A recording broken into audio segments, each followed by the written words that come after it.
In lingua napoletana un tipo tomo è una persona curiosa, un po' singolare, se poi è davvero stravagante diventa proprio tomo toma. Se uno poi invece se ne è venuto cacchio cacchio, è uno che se ne è venuto uno sfrontato, uno veramente strafottente. Bene, l'accoppiata tomo tomo cacchio cacchio era molto cara naturalmente a Totò, il principe della risata.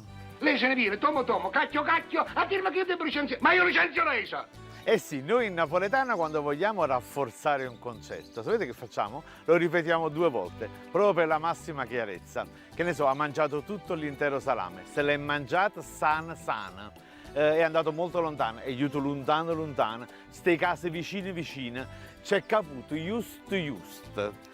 All'ultimo momento in napoletano per esempio diventa nganna nganna, ponta ponta, all'ultimo all'ultimo, sotto sotto. Uno che se n'è andato un po' alla chetichella, di nascosto, se ne aiuta muro muro, è fantastico. Uno che fa una cosa veloce, ha fatto una cosa ambressa, una cosa shue shue, una cosa velocissima, a vola, una cosa lenta, l'ha fatta chiana chiana, l'ha fatto cuoncio cuoncio, l'ha fatta lemme lemme. Uno strafottente se ne è venuto cazzo, è arrivato tink tink. Uno che presta particolare attenzione a tutto, se l'è studiato pila.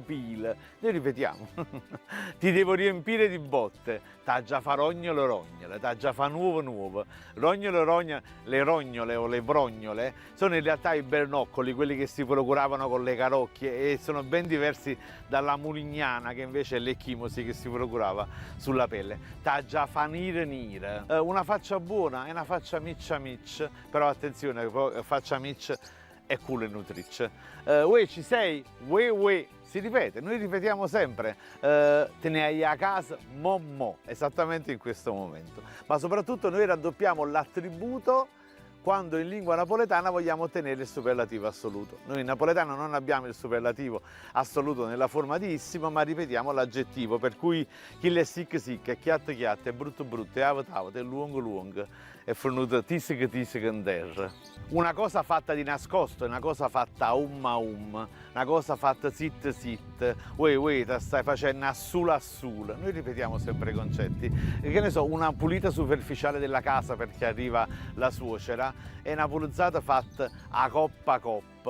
Ma a coppa è pure una prima esperienza sessuale. Le cose insomma superficiali che le fatte a coppa.